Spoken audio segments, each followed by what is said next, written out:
Hello, folks. Welcome to Market Trends. This is David Russell, Global Head of Market Strategy at TradeStation. It's great to be with everyone. Today is Thursday, October 9th, 2025, and we're going to be talking about preparing for earnings season. Show you a few disclosures quickly. And S&P kind of pulling back here a little. Market just kind of floating around after pretty significant run, obviously. A lot of churning in the metals and things. We're going to get to those things. So those are disclosures. Let me show you the standardized returns and ETFs that we may be talking about.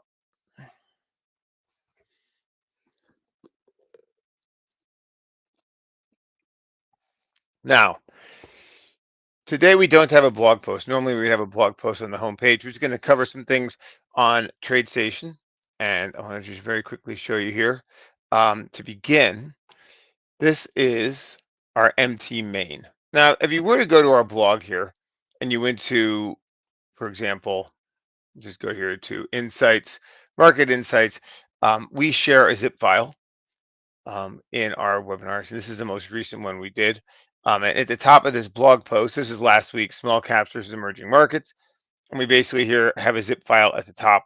So this is something, if you download this, you get a series of different files and indicators. And when you import the studies using the easy language documents, and then you can open up the workspaces. This is one of the workspaces you get, MT main. It's one of the main things we work on here.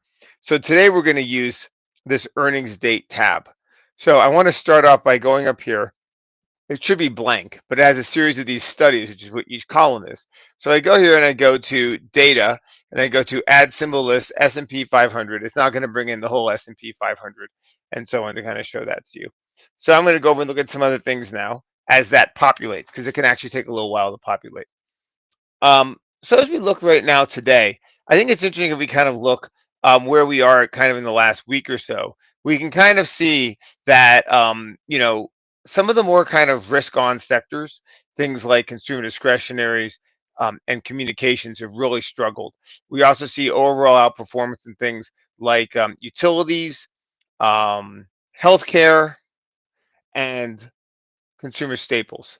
So it's a little bit right now of I don't want to call it like significant risk off, but the market has been running for a long time here, and we're starting to get a few signals that are kind of interesting. So if we look at the S&P 500, I'm just using TradingView real quick here. If we actually look, we have two outside outside days in the last week. In the last three sessions, we have two of them have been kind of outside days. So these are kind of some potential sort of patterns of some topping. We can also see MACD is turning lower. So I don't want to make too much of any of this, but I think it's important to realize that we're at a spot now where the market has been running, for a long time. We're in a new quarter. And there does seem to be some signals of things like the risk off sort of thing, the sectors, the strength in the risk off sectors, and the MACD coming down and the bearish candles. It's nothing that's overly convincing or negative, but it's the beginnings of some potential signs of some fatigue here. And I want to look also, one of the workspaces that we include here is the um, hourly, MT hourly active. Now, this is one of my favorite workspaces. I want to show you, first, I actually want to show you gold miners, because I want to show you how this workspace can be useful. Now, you guys might remember back here on September 19th, we had talked about the potential pullback in gold miners on that date. This was a day after the Fed meeting. And what did we see? We basically saw that RSI went near oversold. But we had been, this is the big MACD here. So what I did is I have a very long period on MACD, which is designed in many ways to emulate daily MACD. And so what it does is you can see here that there was a very long momentum thrust, and it was like one of the first pullbacks into that momentum thrust. And that was an interesting pullback, and we noted it, and the GDX bounced pretty well. Now though, if we look at the GDX, we basically see that the MACD, this blue line, this is some interesting stuff in this chart, and it really shows some of the things you can do with TradeStation. But this is the blue line in MACD, which is the leading line in MACD. MACD over on this chart, you can see MACD. The blue line is the leader, and then the one is called the signal and one is called MACD. But the key point is that the blue line leads, and when the blue is above the orange, then basically you have a positive signal and vice versa. That's what the histogram tells you. It tells you the distance between the two. So you can see when it starts to expand. Now that's the S&P 500. We look at GDX over here. We can see here that we kind of have this MACD having turned negative. You can see this is the daily chart, but you can see this was also that period right after the Fed meeting. It was this candle right here, September 18th. MACD at that point had a strong thrust, and then it just kind of pulled back into it. So that was an early kind of a signal that the momentum was still strong. This time, though, the MACD is turned lower on the daily and on the and also on this hourly chart, which emulates it. So I want to just kind of point out that this is something now where this pullback is not to say that there's significant downside, but it's also not necessarily the place where you get the fast rebound like we got here. So when we look for this sort of momentum, it's often beneficial to have this kind of MACD tailwind behind you, and that is no longer the case. So I want to kind of point that out here. It's not to be overly negative on gold or anything like that. It's simply to say that at this point in time, the first support level here on GDX, for example, is around 74, but hey, could it do 72? How much lower could it kind of go? And I think that's the problem when things start topping out and people are sitting on big gains, like obviously in gold miners, it's run pretty well since just the summer. This can be something that has a period of days and weeks of kind of hitting your head against the wall. Now, I think the S&P, to a lesser extent, that is the case. Why? Because what do we see? We see MACD also here is giving signs of slowing momentum. We have two daily outside candles in the last three, like I said. And there's another measure I use that I haven't looked. I'm not looking at it right now, but it basically is a count of how many days a 10-day simple moving average has been rising. And it's been rising a relatively long period of time. I'm going to look on my other screen. I'm not going to take the time right now to show this to you, but it is something we've talked about in the past. But the 10-day simple moving average has been rising for 26 days. And, that's kind of long-ish in the tooth. It's not, I mean, it can go 50 days, but it's unusual for it to run this long. I mean, you have the fact that right now we do have this kind of dead chunk of time, especially because of the shutdown. I mean, the CPI next week. And, it's positive in a way to a certain extent, but at the same time, you never really know that the market is going to just always whistle past the graveyard. So I don't want to give an overly negative outlook here, but I will just say that when you make slightly higher highs and then you just kind of keep pulling back and you have these outside days, this is hourly, remember, but these show new 52-week highs with these crosses, and at the same time you see MACD slowing.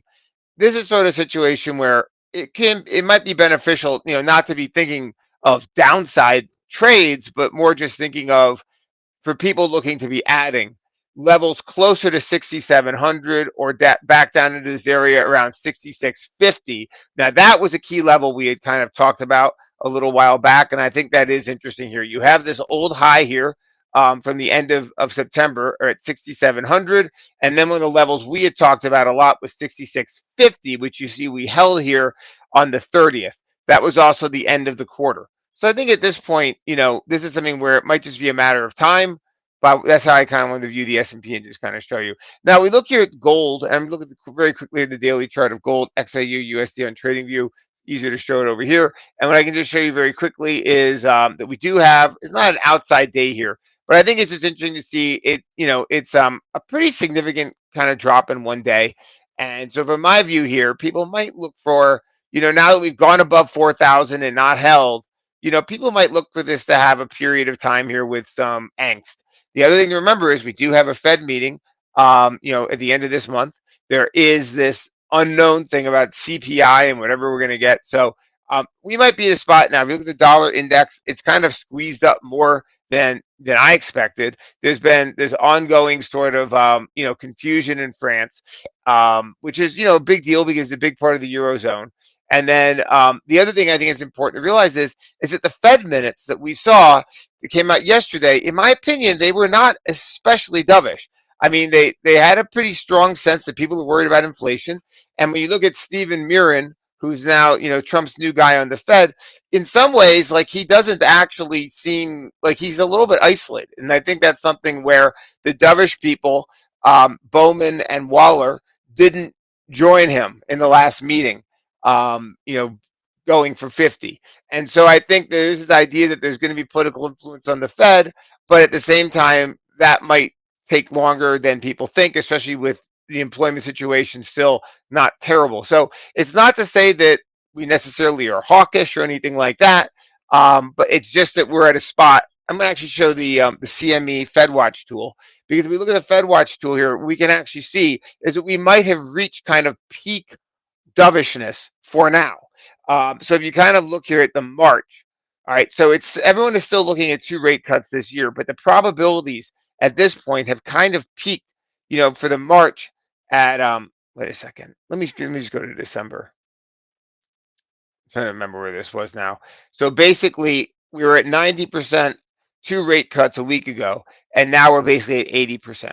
So my point is it's not to say we're not going to get 2 rate cuts, but it's at a spot where right here on October 9th, we might have priced in as much of the dovishness for now, and we might need to get to the spot when we have more clarity on the economic data. Earnings are coming, so that entire kind of thesis right now of dovishness might be kind of have might be kind of played out. The dollar may have bottomed for now. If gold is kind of stalling for now, those things should kind of point away from this sort of idea of weak dollar, strong metals, and everything like that. Now, again, none of these things do I want to say that like I'm, seeing anything overly bearish on gold or anything. It's just that now this is, if you look on gold, or GDX, I mean, there's a pretty significant drop here in the GDX, the gold miners. This is the sort of thing where, in my experience, usually after drops like this, the rebounds are not quick. This is not a nice gradual type pullback. This is a sudden, look out, went up this level, tried, failed. Pretty strong kind of drop. These sort of pullbacks, in my experience, are not followed by continuation. They're followed by kind of people, the shorts trying to push it lower, dip buyers, and then chopping, and then basically often followed by a whole bunch of nothingness. And then you kind of wait and see. So that's kind of how I see this here. And I'm going to just kind of point that out, because a lot of things are now priced in, and people are going to say, oh, gold got rejected at 4,000. You can kind of see that headline coming. So I want to point that out.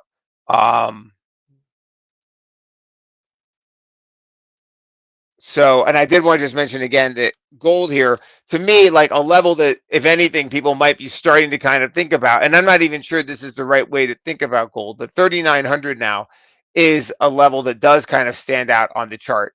And it might be something closer to that people want to see. Let me move on now to our earnings. As I said, we go here back here to MT main, and we go to earnings dates. And now our data has populated. So I'm going to just scroll up to the top of the page. Now I have another little spreadsheet on the side, and I was doing a little bit of calculations. And basically, next week we have 36 S&P companies reporting earnings. The week after that, the week beginning October 20th, we have 106. Then the week of October 27th, we have 177th. And the first full week of November, we have 112. So we are now at the beginning of earnings season. We actually had Delta. I think it was Delta Airlines. Yes, it was Delta, and basically they had the first one on earnings, and we're gonna talk about that. But the key thing is that now we're getting to the spot when the Fed and the shutdown and all these things kind of become less important, and the earnings come into focus. And there are areas where the earnings have been strong in terms of what people are looking for tech investment, especially as we know there have been a lot of notes on that. Today we had NVIDIA with some good news involving China that we're going to get to the NVIDIA chart, but I want to just kind of mention the fact that going forward the attention is going to be more on earnings. So let me just quickly show you how to use this. So basically saying NVIDIA is up because there's so the permission was given to it, according to Bloomberg, that they're going to be able to export chips to the United Arab Emirates. And that goes all the way back to the beginning of the year. There was all this excitement about semiconductors and data centers and AI in the Middle East. It's interesting to see that kind of coming back. That hasn't actually been a narrative for a while. So this is this is basically the S&P 500 in our earnings calendar. So I want to just very quickly point out how this works. So this basically has next earnings date studies, and what this does is this shows the earnings date, and it shows it's before market or after market. It shows whether it's tentative or confirmed because a lot of times we don't actually know. We estimate, for example, when probably like if we look the next Nvidia earnings, let's see. I mean that one is now tentative. See, it's not scheduled yet because they report later in the cycle. But we know Microsoft. Usually the closer you get, the more confirmed it is. So just realize if you're looking at a tentative versus a confirmed date. The other thing now is what this has. So this is part of TradeStation, this study. Market cap you have as well. But the one thing that we added is average options volume.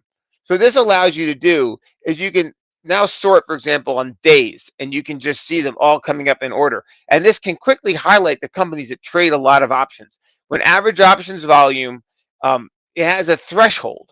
So if you go here and you go to studies, edit this, you'll actually see in the inputs is a threshold. It looks at the average volume of the last 21 sessions, which you can change here with average length, but then you can also have a highlight threshold. So if it trades over, in this case, I think I said it, 10,000 options contracts a day, I'm going to change it to 50, for example. You can see if it trades over that amount, it will give it this teal highlight. So this is something I created just to kind of make things easier for you guys. There's so many things. You look at these tables, you look at charts, and sometimes you just, you can't always see things. Your eyes glaze over when you're just always sorting things. So like having something be able to jump out, be able to customize that can really be helpful. But anyway, the thing is what I like to do is I like to kind of sort by average options volume. And then I like to just say, you know what, if you don't trade 100,000 a day, I don't want to see you. So I go down here and I'm going to add a label row. Now what I can do is I can go back up and now I can sort again by when they're coming. And I can see what are the big names coming and when are they coming. And we can see Netflix. We have the banks next week and then Netflix. They're all just kind of lined up here because now I sorted by the days. So I just kind of point that. You can also sort by market cap. So this is one of the tools we have. Now, remember, if you go back over here to, I'm going to actually show the chart now in TradeStation, which I've not been doing. So if we go now to JP Morgan, for example, you'll see it has this little text here. And this is designed to, this appears, this is the other version of next earnings date. And it's a different version for the chart. And if you want, you can move this around. You can right click on it. You can go to edit text, and then you can go, and if you want to move it, you can basically go to the inputs and you say how far from the right. So in this case, it's set at 70. So it's about 2/3 of the way from the right. Just realize that's how it works. You can move it up or down from the bottom. I have it set at 100% from the bottom, which obviously puts it at the top. You can change the font size, and you can also have an alert.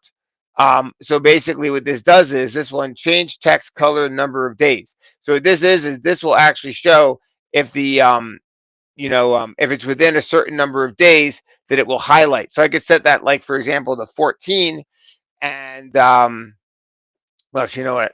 I'm not going to mess with that. The key thing is if you want it to highlight to kind of show you earnings are coming, then you mess with that number, you change that number, and it allows you to kind of see why this company's about to report earnings or this company isn't.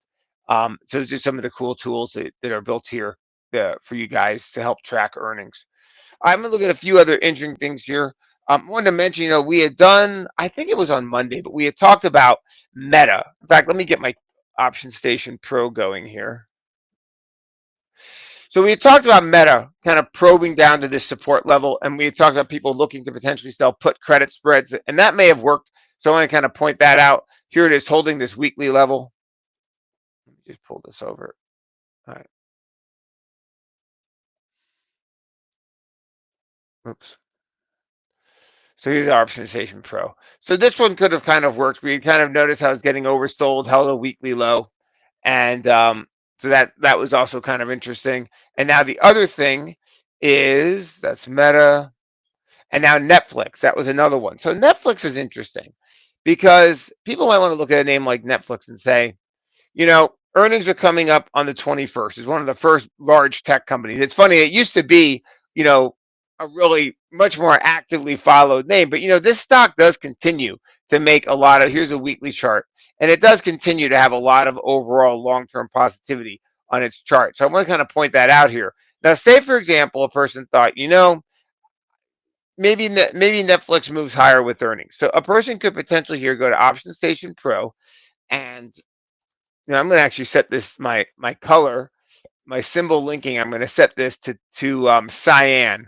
And now what will happen when I go to Netflix? I go to Apple, go to Netflix, force it to change. Now you'll see the Option Station Pro of Netflix. So now we know when they report earnings right there on the 21st. So we can jump over here and now look for that earnings week. And that will be the week ending October 24th. So it's interesting to me is a person might want to stay over here on Netflix. And if you're in that week, I'm showing all strikes. But now it's just one thing here that's kind of interesting is a person, now you can see it made a high here around 1265. So say for example, a person thinks, wow, there's been a nice consolidation and maybe it's going to accelerate, around earnings. And a way to manage the risk on a name like that can be using a vertical spread. So, for example, a person might look at the 260 to 1400 call spread. So you could click on the ask there on the 1260s, go down to the 1400s and hold down the control button. And what this will now do is this will create a vertical spread, which would be long the 1260s and short the 1400s, and the cost would be about $33. So with Netflix now, that basically means that could potentially make about 300% from the stock moving roughly 14%. So for example, if it has good earnings and it jumps, if it has a report like this or something along those lines, that might be something people kind of look for in a name here like Netflix. Now, another thing that's interesting, when you look at the NVIDIA news today, I want to just quickly look at the chart here of NVIDIA because the news obviously was unexpected. But I think when we look at the chart, it is kind of interesting here to look at this level because the high right around 184 back in August. What did we do? We rallied above, we pulled back, and what happened? There was that 8-day exponential. Now remember, we've talked about using EMA test over here on radar screen. So if you're over here on MA tools and you put in I'm going to actually bring in the NASDAQ 100 just for demonstration purposes. Now, this isn't going to work on Netflix today, on NVIDIA today, because it did work already and the signal already passed. But this would have given a signal back on the 6th and the 7th. The 8-day exponential moving average came up and the stock touched it. It was also holding that high from back there on in mid-August. So this is, to me, a very interesting setup to see that continuation. And from my view here, when you look at everything that's kind of happening, there's really, in some ways, not a significant reason to expect much downside. You have a significant time until earnings, a month and a half, and at this point in time, we have a lot of positive things kind of unfolding. There is this meeting Trump is having with China soon. Well, I mean, I don't try to overly follow those geopolitical things, but at this point in time, things have been breaking in a positive direction, like with the farmer stocks and everything else. So I just want to point that out with NVIDIA. Look at how it held that 8-day exponential. So it's a very interesting chart pattern. So for a stock like this in NVIDIA, this would be a different kind of potential idea that people might want to look at. And so what's interesting about this one is to focus on, all right, look at something different. This could be a calendar spread. And a name like NVIDIA, at the $200 strike, a person could basically go, I'm going to close this. What I'm going to do is I'm going to now go on NVIDIA to the January expiration. And I'm going to look at the $200. A person could potentially go and buy the $200 calls. Wait a second, I'm sorry.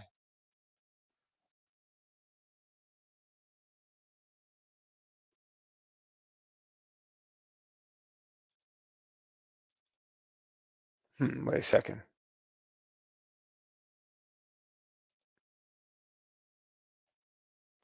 I put in a filter. I messed something up with this. I'm going to just, let me see what's going on. All right, there we go. Let me go and just put them all. Sometimes it gets confused, I think. I had done a filter and it was hiding that. There we go. All right. So a person, for example, could go to the 200s and click on that ask to buy. Now this would be going along the Januaries here. That's $14. Then they could go basically to next week. 17th of October. And in this case, going to that same $200 strike,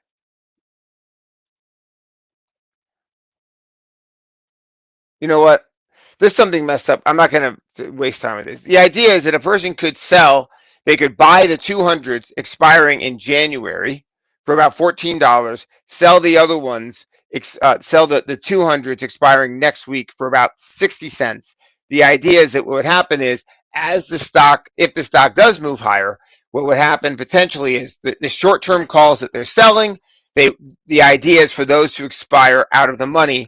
That's why they'd be looking to sell the short term and then holding the 200s. And over time, if the stock moves higher, you can sell higher strikes. So, for example, say the stock goes, to 195, and then those other expire, you could sell the 205s. Then, as it say it goes above 200, you can sell the 210s, the 215s, and you keep holding those 200s. And over time, as a person sells those out of the money, short dated calls that have more time decay, then basically they collect premium, lower the cost basis. Now, we had mentioned an opportunity like that in Goldman Sachs sometime back at the 750 strike when it was somewhere down around here.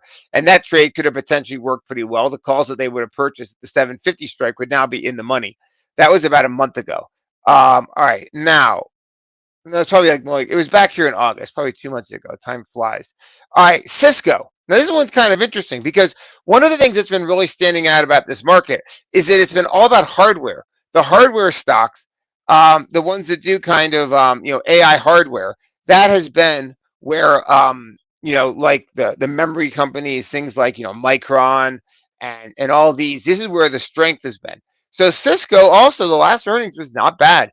And it just kind of was like it's a slow moving name. With a name like Cisco here, a person might want to look at something here like um, the calls of next week. Now that it's starting to have this breakout, if you look at above these levels, a person in this one might look for next week the 71.73 vertical spread. Now let's see if I get this thing to work. I'm sorry, I had this thing.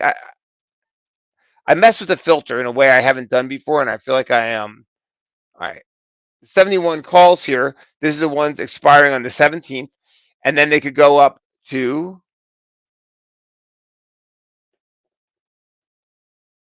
the 73s. And this spread is about 50 cents for a $2 spread. But, with if the stock is starting to move here, this is something where people might look for this just to extend up to 73. And I think this is one, it's in a tight sort of pattern here.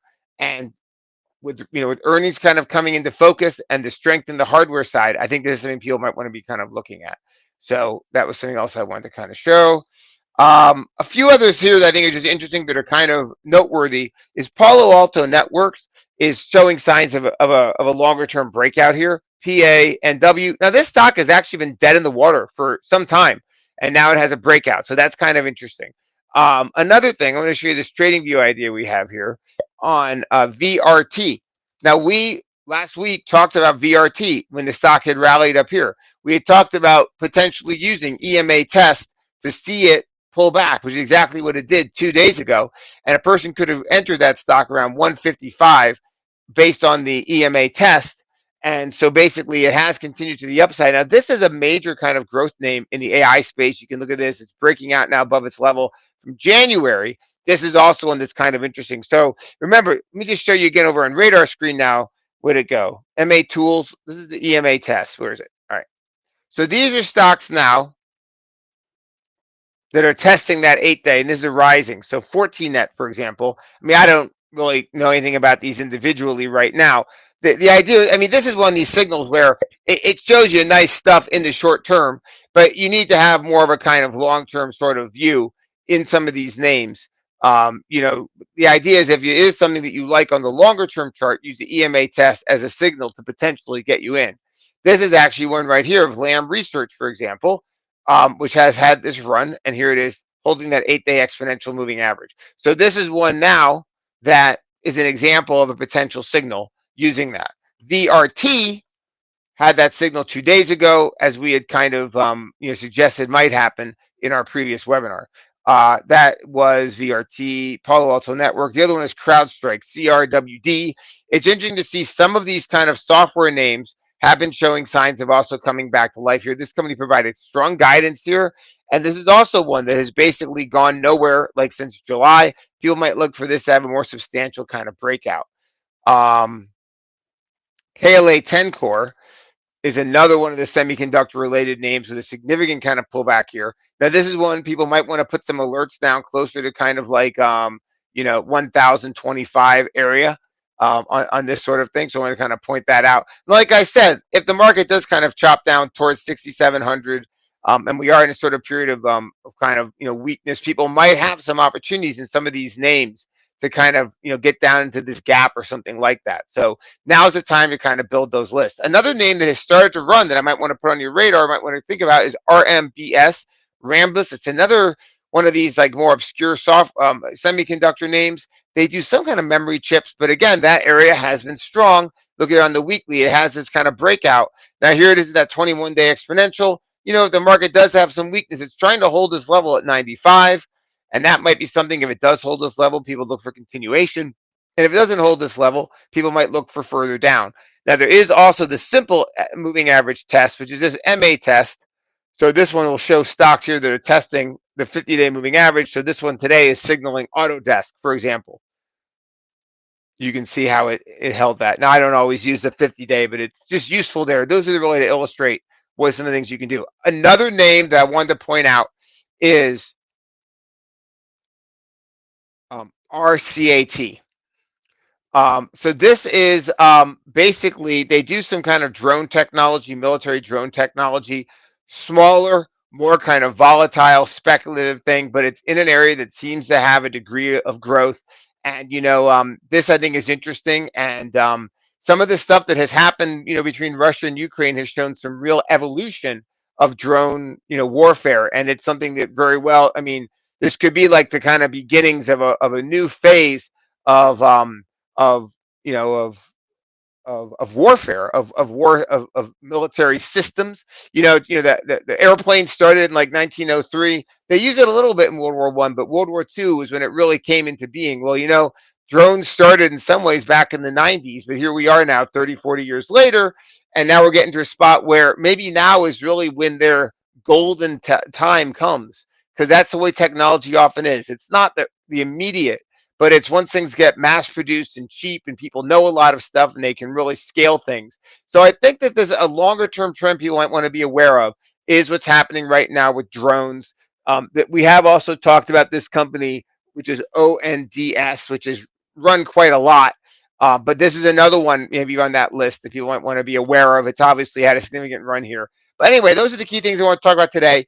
We will see you on Monday with State of the Market. Hope everyone has a great weekend, and I'll see you next week.